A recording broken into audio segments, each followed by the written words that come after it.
Falciani. Lo siento mucho. Me alegra estar con vosotros aquí. Dos son los gobiernos españoles a los que les ha tocado enfrentarse a la lista de los españoles con cuentas en Suiza. El gobierno Rajoy y el gobierno Zapatero. A ella es a quien más le ha tocado lidiar con la lista Falciani, la ministra de Economía, Elena Salgado.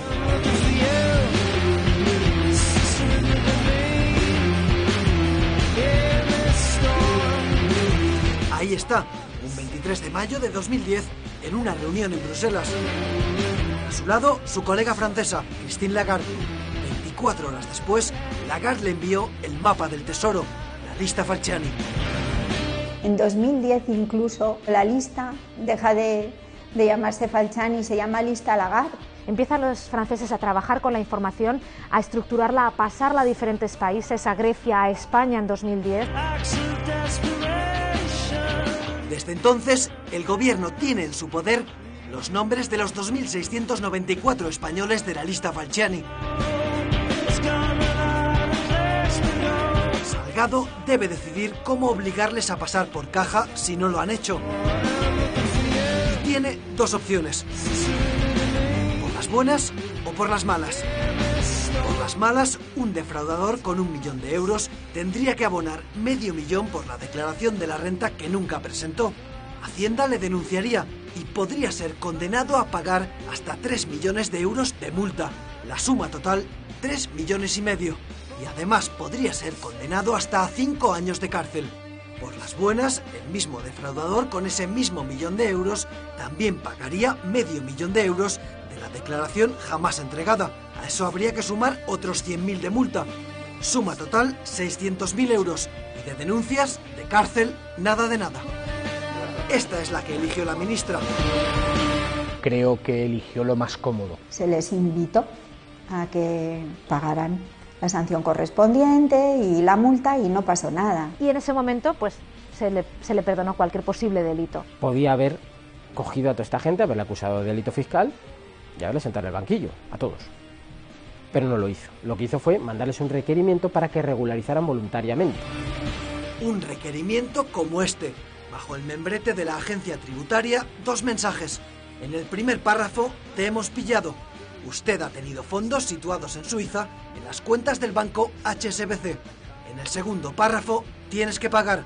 Proceda al cumplimiento de la obligación correspondiente. Los titulares han recibido ya los requerimientos, tienen que ponerse en orden con Hacienda. 558 posibles evasores recibieron las cartas. Al final, entre estos requerimientos, las inspecciones a los remolones y una mínima cantidad por la vía judicial, España acabó recaudando 264 millones de euros. Los inspectores a día de hoy siguen insistiendo en que si se hubiesen mandado inspectores se hubiese recaudado muchísimo más. Fueron muy poco en relación con el volumen que había de defraudación. Las cantidades que en su momento se recaudaron podrían haber sido bastante superiores. El portavoz socialista de Economía en el Congreso, Pedro Saura, sostiene que la decisión no fue de la ministra Salgado, que fueron los técnicos de la agencia tributaria.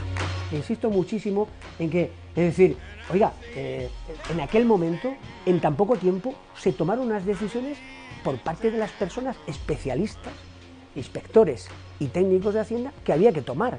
Es decir, y no hubo para nada influencia política. José María Peláez fue presidente de los inspectores de Hacienda. Carlos Cruzado es el presidente de los técnicos de Hacienda. No parece que ninguno de ellos fuera de esos técnicos de los que habla el PSOE. Desde nuestro punto de vista, y ya lo dijimos desde el minuto 1, cuando se toma esta decisión, consideramos que no era la adecuada y ni siquiera la legal. Cuando tenemos indicios de fraude, no le mandamos una carta a nadie invitándole a pagar, sino que lo sometemos a una comprobación inspectora y se le exigen las cuotas, las sanciones y, en su caso, si la cuota defraudada supera 120.000 euros, el expediente se remite al juzgado como delito fiscal. con lo cual se le estaba haciendo un trato de favor a esas personas. Que en definitiva fue dar una segunda oportunidad a estas personas, de manera que muchas de ellas la utilizaron, regularizaron y con ello pues escaparon de sanciones importantes y desde luego de una posible responsabilidad penal. Cuando el PP llega al gobierno y Montoro vuelve a colocarse delante de un micro como ministro, el asunto Falciani, su lista, ya parece amortizado. Son declaraciones que ya se están usando. Las dudas sobre la dureza del gobierno anterior con esos supuestos defraudadores han dado paso a una pregunta diferente. ¿Por qué Montoro no publica la lista Falciani? Según el gobierno, porque la ley se lo impide. La lista Falciani o cualquier otra. La Ley General Tributaria garantiza la confidencialidad de datos, informes o antecedentes obtenidos por la Administración Tributaria en el desempeño de sus funciones.